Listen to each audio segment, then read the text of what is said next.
नए दृश्यम की खोज हमें इस शिवधाम तक खींच लाई। अब आप कहेंगे, टूटे फूटे बेहद मामूली मंदिर में ऐसा क्या खास है? ये तो देश के आम देवालयों जैसा दिखता है, तो गौर से सुनिए। अगर ये शिवालय ना होता तो आज दुनिया में नागों का वजूद नहीं होता। ये हम नहीं कह रहे, यहां से जुड़े दावे और किस्से बताते हैं। कुरुवंश के लोग यहाँ पर सर्पमेघ यज्ञ को संपन्न करने के लिए आए। जो जन्मेजय ने यज्ञ कराया था, उस यज्ञ में अलग अलग जगह पे जो है हवन कुंड बनाई थी। तो मंत्रों के द्वारा सभी सर्प उस हवन कुंड में जो डाले गए। सभी सर्पों को अगर अपन जला देंगे, नष्ट कर देंगे, तो फिर तो ये वंशहीन हो जाएगी। नहीं समझे? चलिए ग्राफिक्स के जरिए एक बार और पूरा किस्सा सुनते हैं। इस बार ध्यान से सुनिएगा। महाभारत युद्ध के बाद अभिमन्यु के पुत्र परीक्षित कुरुवंश के राजा बने। तक्षक नाग के काटने से राजा परीक्षित की मौत हो गई। तब परीक्षित के पुत्र जन्मेजय ने बदला लेने के लिए सर्पमेध यज्ञ कराया। यज्ञ और मंत्रों की शक्ति धरती के कोने कोने से सांपों को हवन कुंड में खींचकर भस्म करने लगी। तब कुछ नागों ने एक पौराणिक धाम के शिवलिंग से लिपटकर जान बचाई थी। दावे के मुताबिक यही वो शिवधाम है और यही वो शिवलिंग है जिसने 5000 साल पहले महाभारत काल में नागवंश की रक्षा की थी। अब कोई भी क्यों मानेगा, हम भी क्यों माने? सैकड़ों भव्य शिवधाम हैं। दावा इसी सामान्य मंदिर से क्यों जुड़ा? कोई सबूत, कोई प्रमाण भी तो नहीं है। तो लोगों ने बताया प्रमाण है, वो भी एक नहीं सैकड़ों। वो कोई ग्रंथ या श्लोक नहीं, जिंदा नागों की पूरी सेना है जो रोज रात यहां आते हैं, अपने आराध्य की पूजा करते हैं, फिर लौट जाते हैं। ईश्वर पे आज भी सर्प है। एक सर्प मेले को मिला। आप लोगों ने भी देखा क्या? हाँ देखा। कहाँ पे देखा? अंदर रहता है उसमें। ये पानी वाला कुंड है ना, हाँ। वहाँ पे सफेद कलर का। सफेद कलर का। धाम में आने वाले नाग कोई सामान्य नाग नहीं होते। सफेद, लाल, मोटे, विशाल, यहां तक कि शिवलिंग पर 5 फन वाले नाग को भी देखने का दावा किया गया है। 5 फन का जो है सामने जो है ऐसे जो पान उठा के और 5 फन का जी दिखता है। जब पूजा के लिए बैठते थे तो फन रख के बैठ जाता था, तो लोग टिपकी लगाते। जो तरह तरह की आवाज़ होती है, एक सांप ऐसा होता है उसमें जॉइंट होती है, जॉइंट ऐसे चलता है तो चट चट बोलता है। यही वजह है कि मामूली सा दिखने वाला ये शिवालय शाम होते ही सुनसान हो जाता है।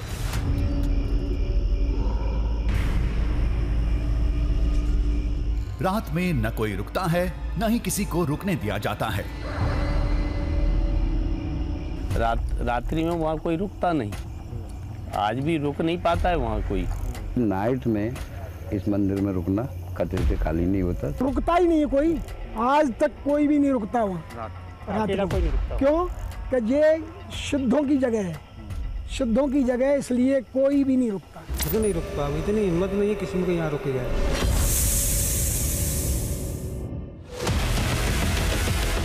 हमने भी ठान लिया था आज ऐसा कुछ नहीं होगा। आज कई परंपराएं और कई वर्जनाएं टूटेंगी। अकेले पूरी रात इस शिवधाम में काटेंगे, फिर देखते हैं क्या होता है। सच्चाई जानने हमें जाना था मध्य प्रदेश में मुरैना के ईश्वर खोह धाम।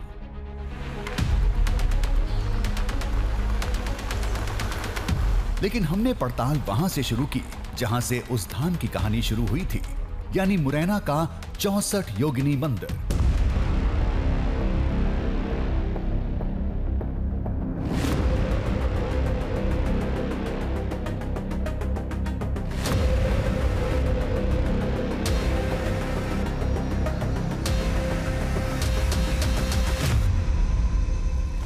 कहते हैं सर्पमेध यज्ञ के लिए पूरे भारतवर्ष में कई जगह हवन कुंड बने थे। उनमें से एक कुंड यहां भी था।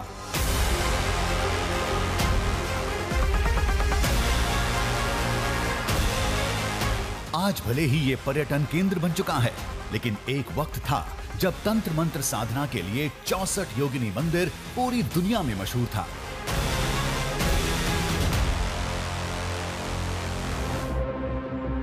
अब ये मंदिर आपको हमारे पुराने संसद भवन की भी याद दिला सकता है, क्योंकि माना जाता है कि हमारा जो पुराना संसद भवन था वो इसी से प्रेरित होकर बनाया गया था। यानी इसका जो आकार आप देखते हैं, इसका जो रूप आप देखते हैं, इसी से प्रेरित होकर पुराने संसद भवन का निर्माण कार्य कराया गया था। लेकिन ये जो 64 योगिनी मंदिर है, इसे विश्वविद्यालय भी माना जाता था। विश्वविद्यालय किनका? विश्वविद्यालय तंत्र साधना करने वाले दुनिया के तमाम लोगों का। और यही वजह है कि यहाँ पर जो 64 छोटे छोटे कक्ष हैं, जिनके भीतर छोटे छोटे शिवलिंग स्थापित किए गए हैं, वहाँ लोग पहुँचकर 64 योगिनियों को प्रसन्न करने के लिए तप किया करते थे, मंत्रों का जाप किया करते थे।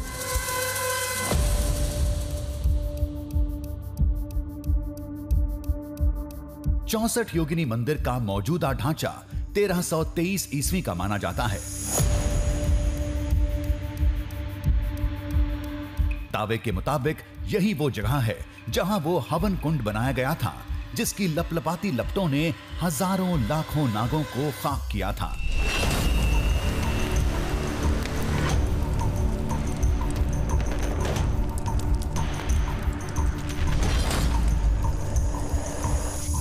प्रतीक के तौर पर यहां एक कुंड बना है।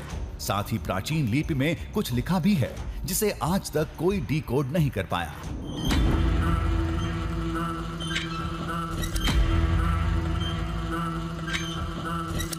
यहाँ चट्टानों पर किस तरीके से कुछ आकृतियाँ उकेरी गई हैं और कुछ ऐसी चीज़ें लिखी गई हैं जिन्हें आज पढ़ पाना संभव नहीं है। हालांकि ये देवनागरी है, लेकिन जिस भाषा में लिखा गया है उसे आप समझ नहीं पाएंगे।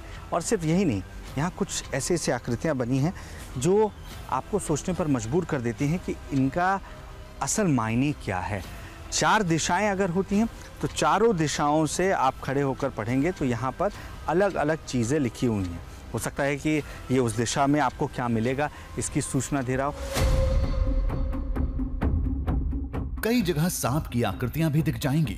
तो क्या वो सर्पमेध यज्ञ तंत्र मंत्र का हिस्सा था? आज इसकी बस अटकल ही लगाई जा सकती है। लेकिन यज्ञ और उस धाम को जोड़कर जो दावा किया जाता है, उसकी पड़ताल तो की जा सकती है।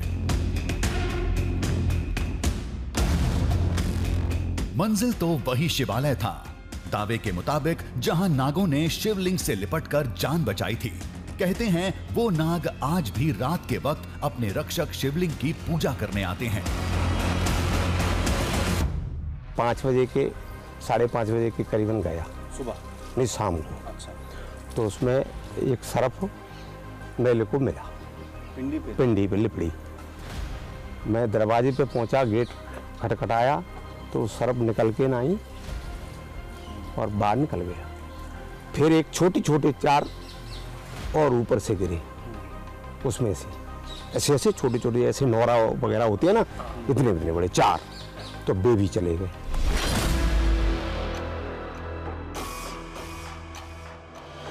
पड़ताल की इस फहरिस्त में हम दावे से जुड़े हर पड़ाव को पार करेंगे। अगला मुकाम था कुरुवंशियों का गांव, जिनके पूर्वज सर्पमेध यज्ञ करने यहां आए थे, फिर यहीं बस गए।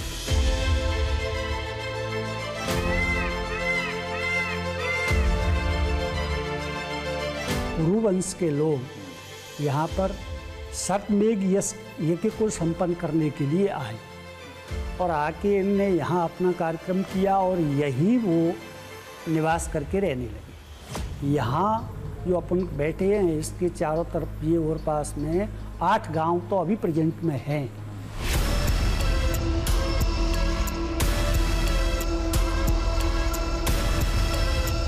चौसठ योगिनी मंदिर के पास कुरुवंश के 8 गांव हैं। यहाँ रहने वाले लोग कौरव और पांडव के कुरुवंश से ताल्लुक रखते हैं, जिनके पूर्वज यज्ञ खत्म होने के बाद वापस हस्तिनापुर नहीं गए। इस घटना का ग्रंथों में भी जिक्र किया गया है कि हमारा तो वंश आदि से है। हाँ। चंद्रवंश है ना, चंद्रवंश में से ही ये कुरुवंश हुआ, राजा कुरु हुए थे। हाँ। उन्होंने कुरुवंश की स्थापना कुरुक्षेत्र में की पहले। महाभारत होने के कारण सारे लोग बिखर गए और जगह जगह पे जाके नहीं जा बसे। अच्छा, उसी समय यहाँ पर भी आके बसे? उसी समय की स्थापना है यहाँ पे। इसका लेख है श्रीमद् भागवत में। 45 से नमा स्कंद अध्याय 22, 45 से 49, इतने बीच में इसका पूरा प्रमाण दिया हुआ। क्या क्या प्रमाण है? सारा श्लोकों में दिया है कि ये यहाँ से गए हैं, ये यहाँ से गए हैं, ये यहाँ से गए हैं।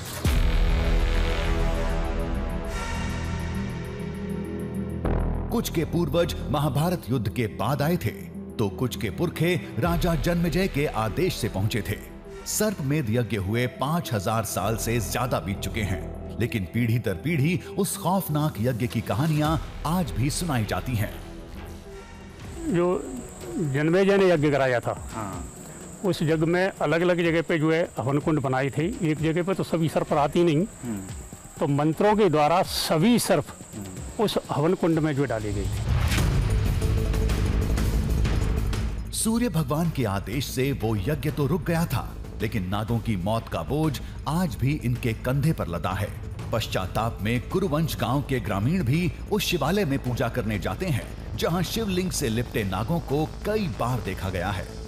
लोग हमें बता रहे थे कि आप जाएंगे तो मंदिर में आपको सर्प जो है वो कई बार शिवलिंग की पिंडी पे लिपटा हुआ भी दिख जाता है। हाँ, दिखता है, दिखता है। यहाँ कई बार दिखा है, अचानक से दिखता है। जो सर्प जो है वहाँ पर अचानक से दिख जाता है। हर किसी को तो नहीं दिख पाता है, कभी कभी क्यों जाता है दर्शन के लिए तो जो है लिपटा हुआ जो है इसमें मिलेगा।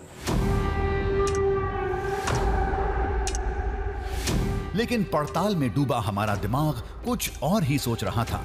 हवन के लिए 64 योगिनी मंदिर को ही क्यों चुना गया? कुरुवंश के लोग यहीं क्यों बसे? इसकी क्या वजह हो सकती है?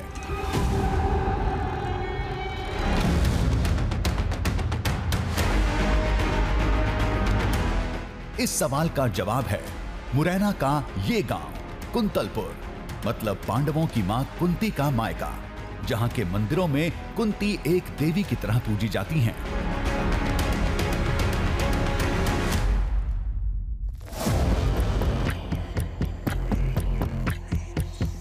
मतलब इस जगह का कुरुवंश से पुराना नाता रहा है। तब राजा जन्मेजय के लिए इससे ज्यादा भरोसेमंद जगह क्या हो सकती थी? ये गांव अपना महाभारत काल से पहला है जी। कम से कम मान के चलिए आप 5000 साल से भी ऊपर, और महाभारत काल से भी पहले का बसा हुआ गांव है। राजा कुंती भोज की नगरी थी ये।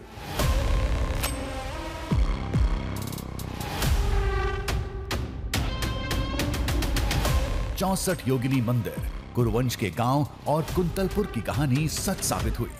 इसका यह मतलब कतई नहीं था कि उस धाम से जुड़ा दावा भी सच होगा।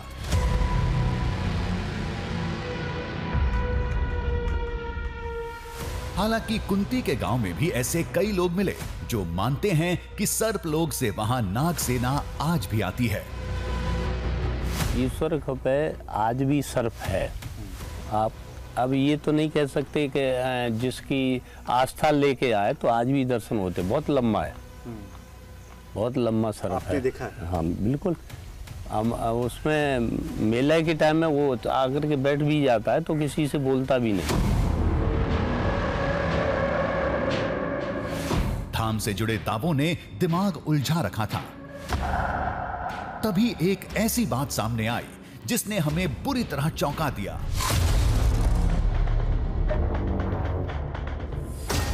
गांव वालों के मुताबिक कई बार शिवलिंग पर 5 फन वाला नाग भी देखा गया है। कई लोगों ने उस नाग के दर्शन किए हैं। मेला के टाइम में जो है ऐसे बैठे रहे और सारी जनता दर्शन करती रही। जो है सामने से निकलता, बगल में बैठे रहे वहीं।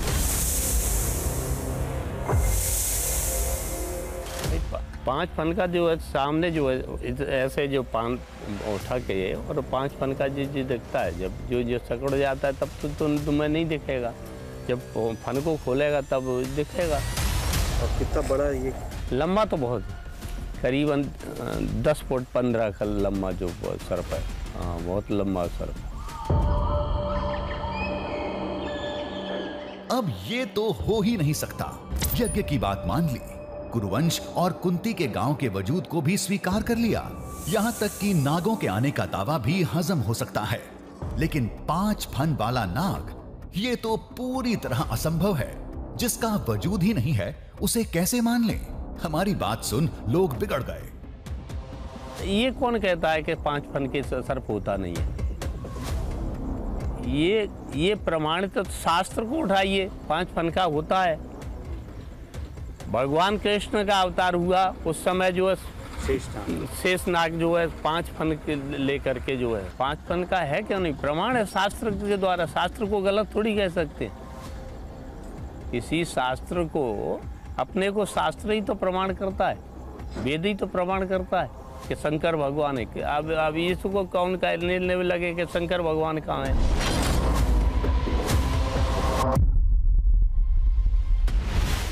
दावे के मुताबिक उस धाम की तस्वीर कुछ ऐसी बनती है।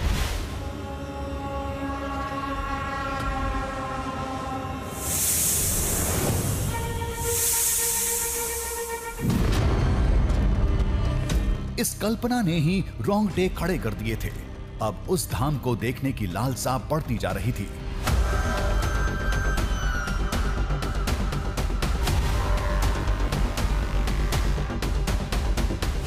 घने जंगल में इस शिवालय की झलक बहुत मुश्किल से मिलती है। सीढ़ी से नीचे उतरने पर पूरा मंदिर नजर आता है।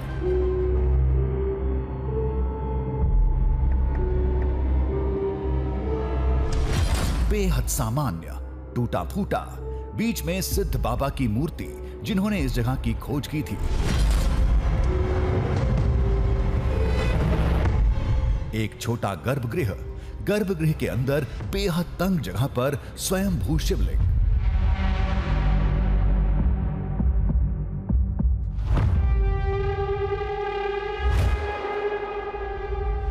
दावे के मुताबिक यही वो मंदिर था रात में जहां पूरी नागसेना धावा बोलती है, और यही वो शिवलिंग था जिसकी पूजा करने के लिए नाग लिपटे रहते हैं।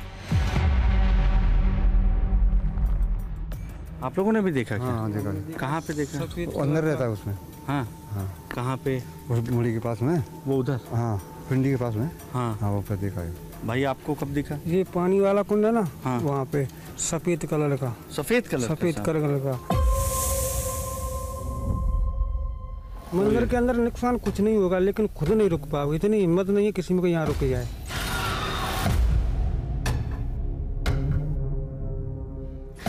एक बार पूछा तो लोगों ने 100 बार बताया। हाथ पकड़कर वो सारी जगह दिखाएं जहां सांप देखे जाते हैं, और वो भी सामान्य नाग नहीं, बेहद अजीब अजीब आकार के, जिसके बारे में किसी ने सुना तक नहीं होगा। यहाँ नहीं दिखेंगे तो कहाँ दिखेंगे? दिखे आप? हाँ बिल्कुल, और तरह तरह की दिखती है। कैसे कैसे दिखे आपको? ऐसे जो तरह तरह की आवाज़ होती है। एक सांप ऐसा होता है उसमें जॉइंट होती है, जॉइंट ऐसे चलता है तो चट चट बोलता है। हाँ हाँ, और एक 5 फन वाला नाग है वो अंदर है। वो देखा है आपने? वो कभी कभी दिखता है।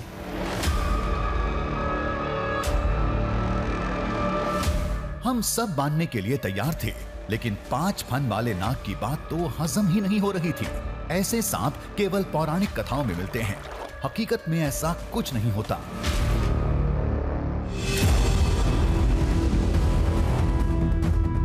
यहां से कहानी में एंट्री होती है मंदिर के पुजारी की, जिनका कुनबा 7 पीढ़ियों से इस मंदिर की देखभाल कर रहा है।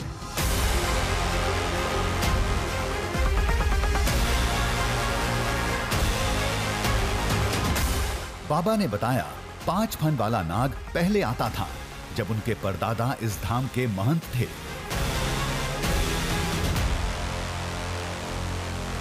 देखिए, मैं इसमें ये कहूँगा, मैंने तो नहीं देखा, लेकिन जो मेरे बाबा थे, जैसे बाबा परबाबा जो पूजा करते थे या संत थे, तो पहले चंदन क्या था, वो घिसने वाला चलता था।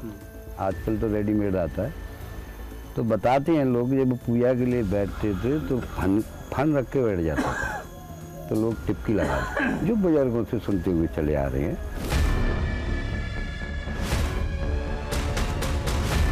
बताया जाता है कि रात के वक्त पूरा मंदिर सांपों से भर जाता है।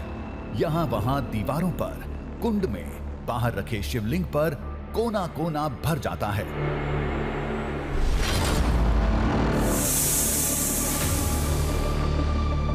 अच्छा, सर्पों का तो ये कि अभी आप अंदर गए, कहो अभी आपको दिख जाए, सफेद इतने मोटे हैं कि सरकते हैं तो आवाज आ जाती है, और वैसे इतने बड़े हैं कि मैं आपको अगर फोटो भी दिखाऊंगा तो अचंभित रह जाओगे, कहो तो वहां से लटक के पानी पीने लगते।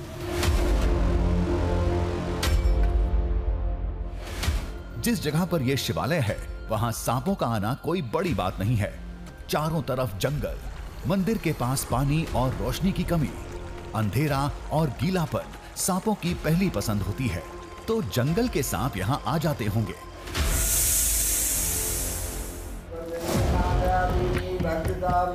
लेकिन चमत्कार सांपों के आने में नहीं, बल्कि चमत्कार एक तय समय पर आने में था।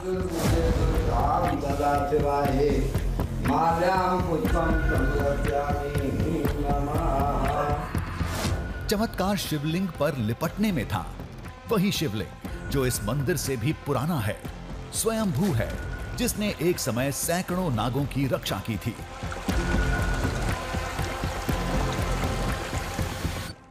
ये वही शिवलिंग है जिसे ईश्वर खोज शिवलिंग कहा जाता है, जिसे स्वयंभू बताया जाता है, और जिसे लेकर लोगों की मान्यता है कि जब सर्पमेध यज्ञ किया जा रहा था तो इसी शिवलिंग से लिपटकर तमाम सर्पों ने, तमाम नागों ने अपनी जान बचाई थी। और यही वजह है कि आज भी यहाँ पर कृतज्ञता दिखाने के लिए, या ये समझ लीजिए अपना इष्ट मानते हुए, वो सर्प इस शिवलिंग के आसपास देखने का दावा आसपास के तमाम लोग करते हैं। और लोगों का तो ये भी दावा है कि उन्होंने यहाँ पर सांप को इसी शिवलिंग से लिपटा हुआ एक बार नहीं बल्कि कई बार देखा हुआ है।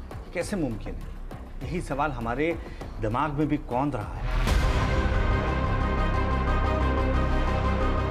लोगों ने बताया कि नाग सेना तो रोज आती है, लेकिन शिवलिंग पर सांप कभी कभार ही दिखता है। जब भी दिखता है अचानक दिखता है, फिर कहीं गायब हो जाता है। माना जाता है कि वो सभी नाग इस कुएं से आते हैं और वापस यहीं से सर्पलोक लौट जाते हैं।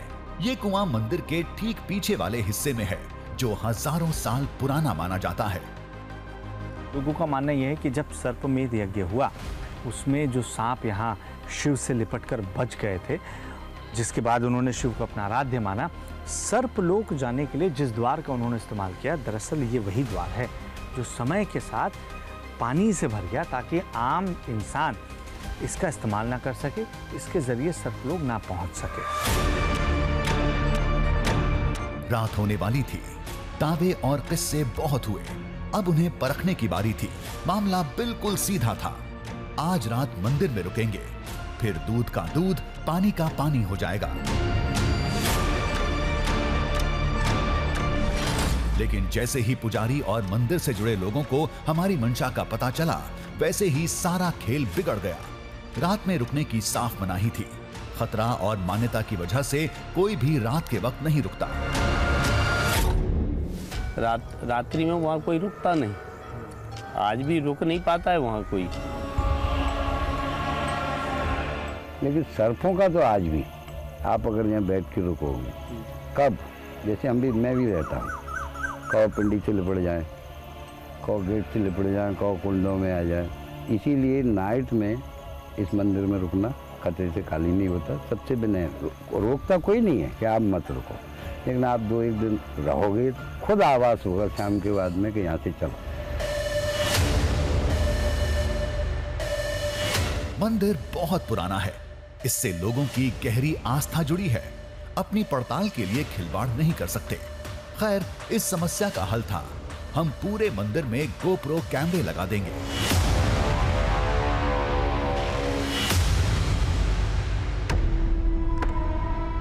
लेकिन अभी भी एक रोड़ा था, गर्भगृह में कैमरा नहीं लगा सकते।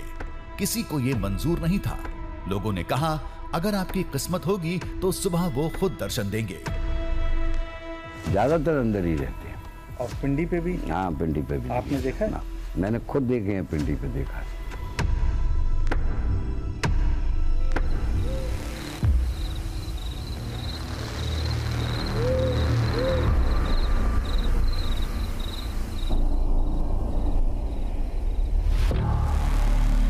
हमने हर बात मानी। अंधेरा होते ही मंदिर बंद करने की प्रक्रिया शुरू हुई। शिवलिंग की पूजा करके पुजारी ने हमें बाहर कर दिया। साथ ही रात के खतरे की चेतावनी भी दे दी।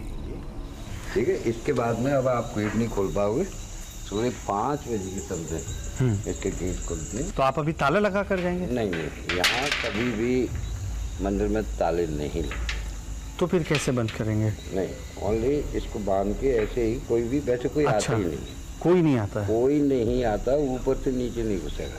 मेरे जाने के बाद अच्छा आएगा भी तो सिर्फ बाहर से दर्शन करके बाहर निकल जाता है। सुबह 5 बजे से मैं आऊँगा तभी गेट खोलूँगा। और इसकी वजह वही है? वही है, क्योंकि इधर अंधेरा रहता है। आप तो ये लाइट का उपयोग करें, अंधेरा रहता है। अंधेरे के बाद कहीं जमीन में कहीं भी जो पड़े हुए 80% यहाँ इसी मारे सब देहात वालों को देखे जाते हैं। कोई भी इस मंदिर में रुकता नहीं है।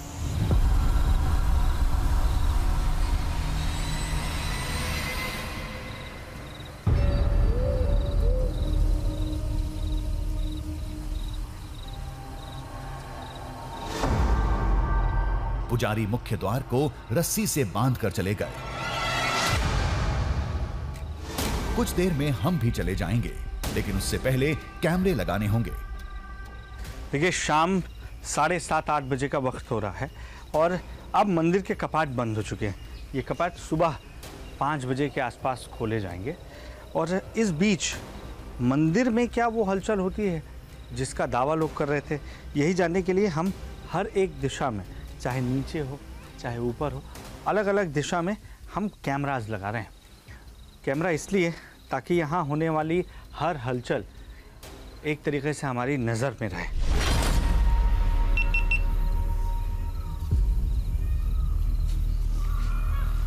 उसको मैं देख रहा हूँ ना। गर्भगृह के कपाट के सामने प्रांगण में सीढ़ियों पर हमने इस शिवधाम के चप्पे चप्पे पर कैमरे की निगरानी बैठा दी। अब एक भी हरकत हमसे छुप नहीं सकती। रही बात गर्भगृह की, तो उसके अंदर का नजारा हम सुबह खुद अपनी आंखों से देखेंगे। चारों तरफ कैमरा लगा दिए हैं, खासतौर से जो प्रवेश द्वार है और उसके सामने का जो हिस्सा है, यहाँ पर हमने कई कैमरा लगाए हैं। कुछ ऊपर हैं ताकि मंदिर के ऊपरी हिस्से से लेकर नीचे तक वो नज़र रख सके। कुछ नीचे हमने लगा रखे हैं ताकि अगर कोई नीचे हलचल होती है वो भी कैमरे में कैद हो जाए। इसके अलावा हमने यहाँ पर कुछ लाइट्स का इंतज़ाम किया है, क्योंकि ये पूरा इलाका गुप्त अंधेरे में नज़र आता है अगर यहाँ लाइट ना जलाई जाए। और इसी तरीके से छोड़कर अब हम जा रहे हैं, हम पास ही टेंट में रुकने की कोशिश करेंगे।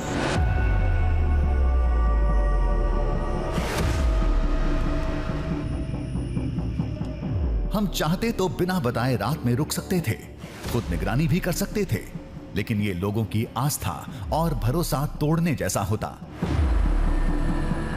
जैसा पुजारी ने कहा, हमने वैसा ही किया। लाइट और कैमरे लगाए, फिर मंदिर परिसर को तुरंत छोड़ दिया।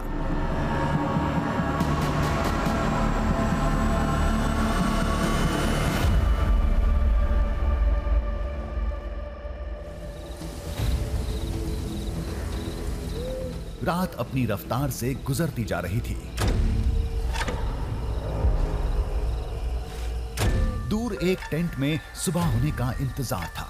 पूरी रात दिमाग में मंदिर, शिवलिंग और लोगों की बातें गूंजती रहीं। ईश्वर पे आज भी सर्प है। एक सर्प मेले को मिला। 5 फन का जो है सामने जो है ऐसे जो 5 उठा के तो 5 फन का जी दिखता है। जब पूजा के लिए बैठते थे तो फन रख के बैठ जाते। जो तरह तरह की आवाज़ होती है, एक सांप ऐसा होता है उसमें जॉइंट होती है, जॉइंट ऐसे चलता है तो चट चट बोलता है।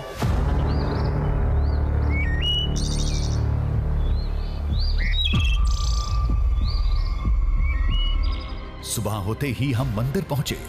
कैमरों को बाद में चेक करेंगे, पहले गर्भगृह में जाएंगे, देखते हैं क्या नजर आता है। थोड़ी देर में बाबा भी पहुंचे। अब द्वार खुलने का इंतजार था। चलिए आप आइए बेटा। लाइट जला ली है मैंने। जैसे ही कपाट खुला, शरीर में सिरहन दौड़ गए। ये लाइट से ये भोलेनाथ जी है, देखिए। ओ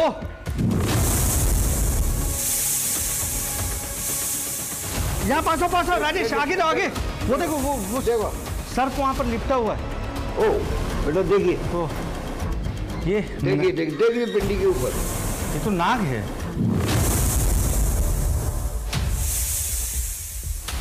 शिवलिंग पर एक नाग फन निकाले बैठा था, जो कभी शिवलिंग से लिपट रहा था तो कभी वहीं रेंग रहा था। इस नजारे ने हमें बुरी तरह चौंका दिया था। बिल्कुल ऐसा लग रहा है कि उस पूरा लपेटा हुआ है। बिल्कुल ऐसे ही वो तुम्हारे भाग्य हैं। अगर हिम्मत है तो आगे अंदर जाके दर्शन मैं जा सकता हूँ? नहीं, अगर आपको भय लगता है तो मत जाइए। हाँ। अगर भय नहीं लगता है तो आप अंदर जाके टच मत करना, दूर से देखिए। जी जी। जय हो भोलेनाथ की। हर हर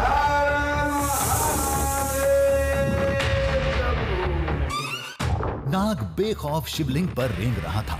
डरे सहमे हम भी करीब पहुंचे। यकीन नहीं हो रहा था, जो लोगों ने बताया था वो सच साबित होता दिख रहा था। ये शिवलिंग, जिसे स्वयंभू शिवलिंग कहा जाता है, जिसे लेकर ये मान्यताएं हैं कि यहाँ पर सर्पमेध यज्ञ से बचने के लिए सांपों का झुंड इकट्ठा हुआ था, एकत्रित हुआ था। वहाँ पर सुबह सुबह ये सर्प शिवलिंग पर ऐसे विराजमान हैं, उस पर लिपटे हुए हैं, जैसे इन्हें किसी बात का डर नहीं। मुझे नहीं मालूम कि आसपास कहीं और तो नहीं है।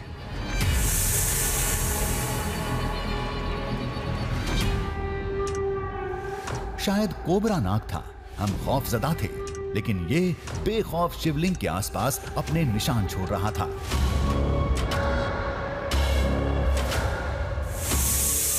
दावा था महाभारत काल में इसी शिवलिंग ने नागों को बचाया था, तो आज भी नाग इसकी पूजा करने आते हैं। जब हमने द्वार खोला तो ये नाग शिवलिंग से लिपटा दिखा था। ये कब आया, कैसे आया, इसका भी पता लगाएंगे। आप मेरे से देखिए कितनी दूरी पर हैं। मैं हाथ भी सीधा करूंगा तो मैं सीधा इस सांप के ऊपर पहुंच जाएगा मेरा हाथ, और मैं उसे छू सकता हूं।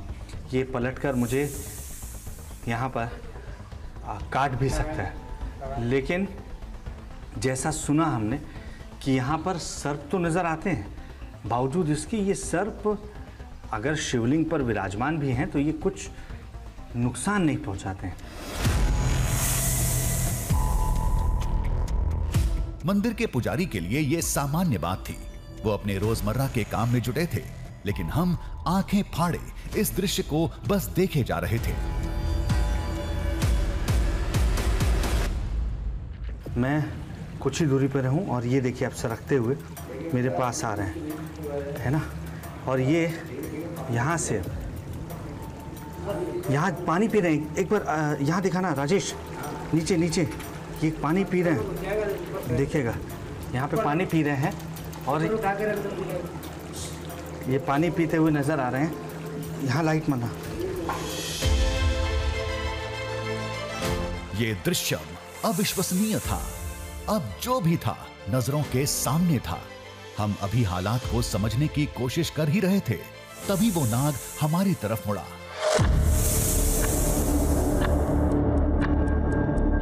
हमें गौर से देखा,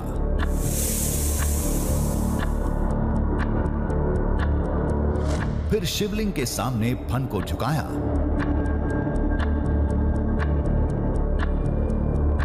और कहीं चला गया।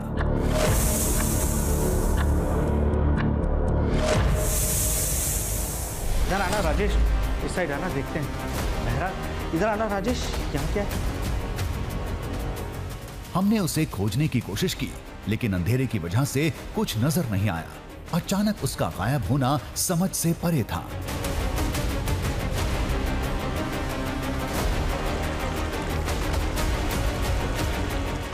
हमने हर कोना, दीवार, चट्टान की दरारें देखी, लेकिन कुछ नजर नहीं आया।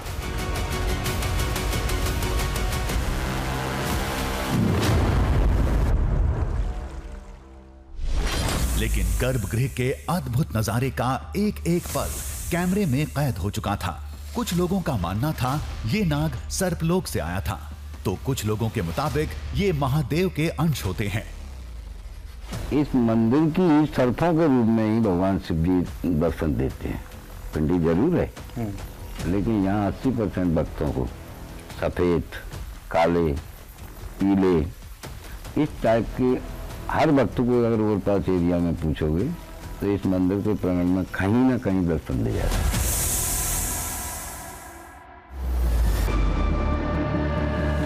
बाबा के चेहरे पर विजयी भाव थे। बताए समय पर सांप दिखा, वो भी शिवलिंग पर, बिल्कुल वैसे ही जैसे दावा किया गया था, लेकिन तस्वीर अभी भी अधूरी थी।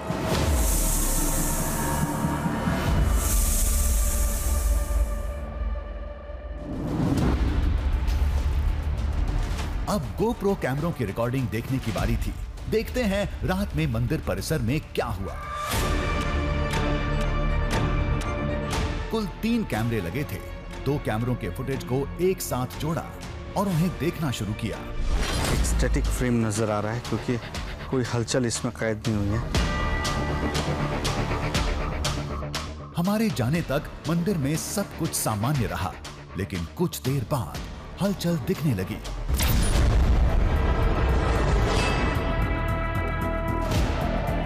ये एक सेकंड, शिवालय के प्रांगण में शिवलिंग रखा था, उस पर नाग रेंगता दिखा। दिख रहा है ये कैसे ये शिवलिंग के ऊपर सरक रहा है, जबकि यहाँ तो ऊपर आने की जगह भी नहीं है। ये आया कहाँ से? मंदिर से सटे दीवार पर भी दूसरे सांप की हरकत कैमरे में कैद थी। कहाँ से चढ़ा होगा ये देखिए, ये पूरा दिखा आपको, ये एकदम क्लोज देखिए।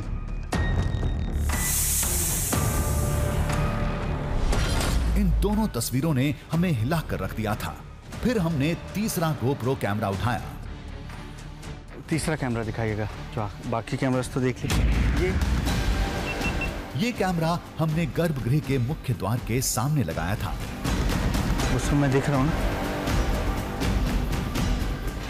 इस कैमरे की फुटेज देख हम उछल पड़े।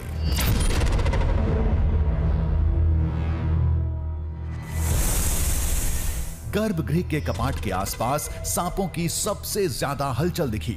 कभी द्वार के सामने फर्श पर, हर जगह सांप ही सांप है। जमीन पर हमने जो कैमरा रखा था उसमें ये तस्वीर आई है।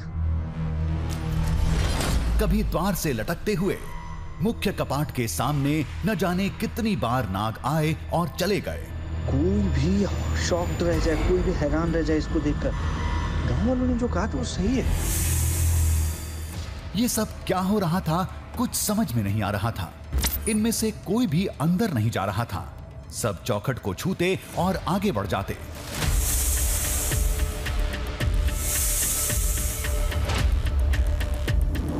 ये तस्वीर भी दावे के मुताबिक निकली।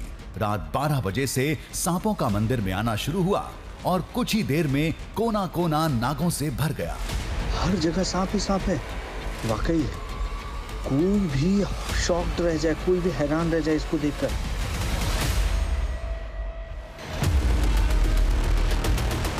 लेकिन जिस नाग को हमने शिवलिंग पर देखा था वो अंदर कब और कैसे पहुंचा था? क्या वो इन्हीं में से कोई एक था? लेकिन कैसे? सभी सांप तो चौखट छूकर वापस लौट जा रहे थे।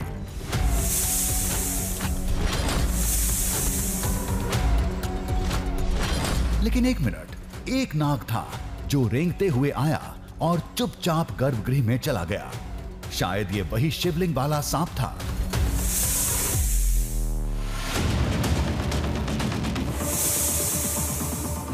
हमारे लिए ये सब कुछ बेहद अजीब था। लोगों ने कहा था इस शिवधाम ने महाभारत काल में सर्पमेध यज्ञ से नागों की रक्षा की थी, इसलिए नाग सेना आज भी रात के वक्त जब मंदिर में कोई नहीं होता तो यहां पूजा करने आती है।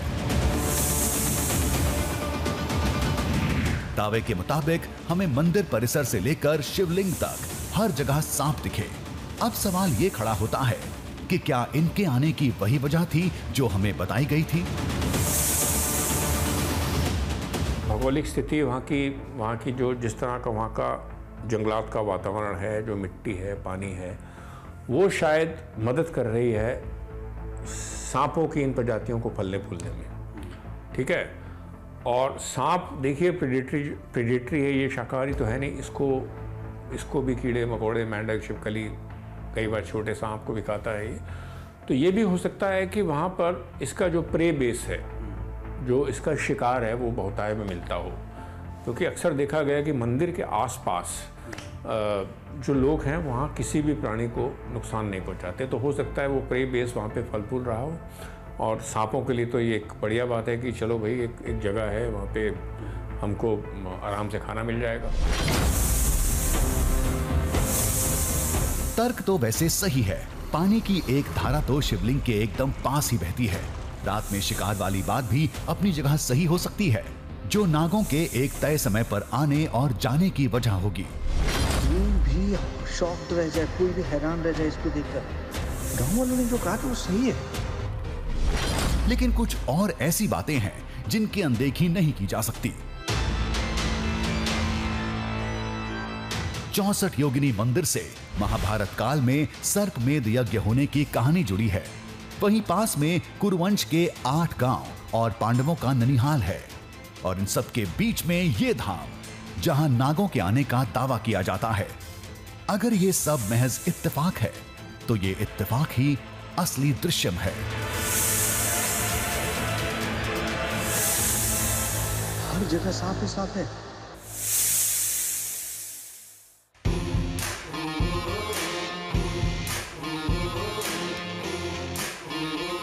दरिया में झांकेंगे, पर्वत को नापेंगे, बांधेंगे धरती को अंबर की डोरों से। सूरज के चेहरे से पर्दा हटाना है, तूफान आंधी को भी अब चीर के जाना है। कुदरत की मुट्ठी से अब छीन लाएंगे हम, कुदरत की मुट्ठी से अब छीन लाएंगे हम। दृश्यम दृश्यम दृश्यम दृश्यम दृश्यम दृश्यम